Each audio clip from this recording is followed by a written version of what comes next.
No entanto, desgraça pouca é bobagem. Novamente a gente lê no livro de Jó um conselho celeste.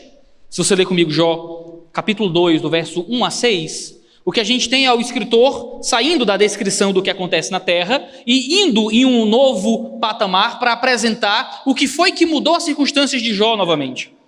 Em Jó capítulo 2, do 1 ao 6, diz assim: num dia em que os filhos de Deus vieram apresentar-se diante do Senhor, veio também Satanás entre eles apresentar-se diante do Senhor.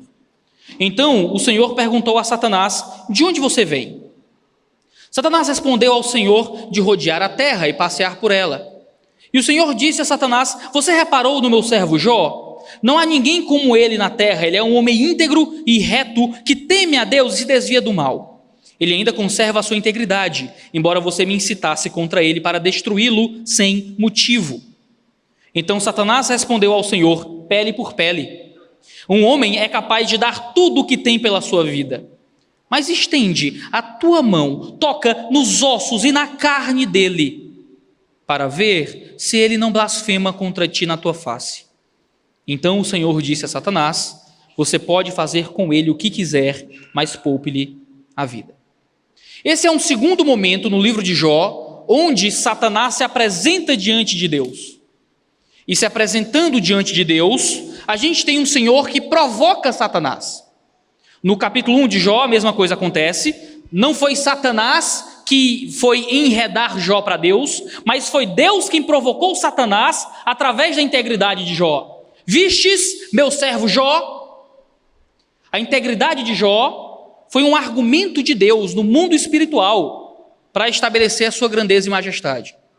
Deus permite que Satanás toque nas coisas em volta de Jó, nas circunstâncias de Jó, mas impede que Satanás encoste na pessoa de Jó. Agora a gente tem um segundo momento.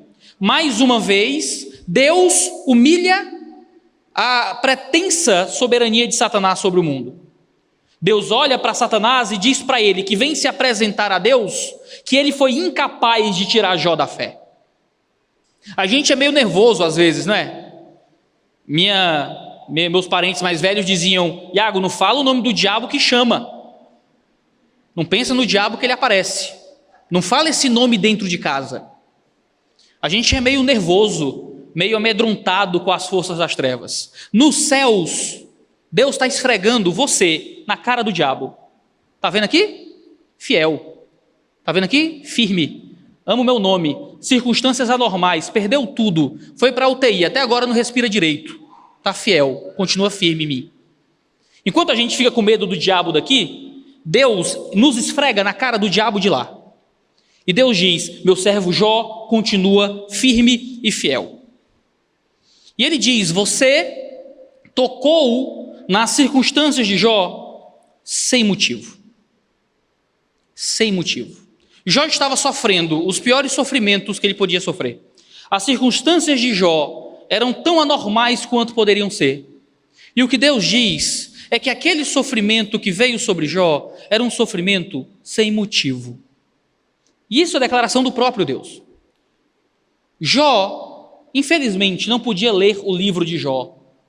E Jó, ele só conseguia olhar para o próprio sofrimento pelas lentes de onde ele estava, fincado na própria dor, naquele monturo de cinzas onde ele se posicionava. Jó não conseguia ouvir aquilo que Deus disse, que ele sofria sem motivo. Você já parou para perguntar a Deus por que as suas circunstâncias são essas? Você já parou para perguntar para Deus por que é que está doendo tanto? Qual é o motivo da Covid ter levado a sua mãe? Qual é o motivo das imposições civis terem destruído a sua empresa? Você já se perguntou a Deus por que você há tanto tempo luta contra esses sentimentos esquisitos que a terapia e os remédios só controlam, mas nunca mandam embora?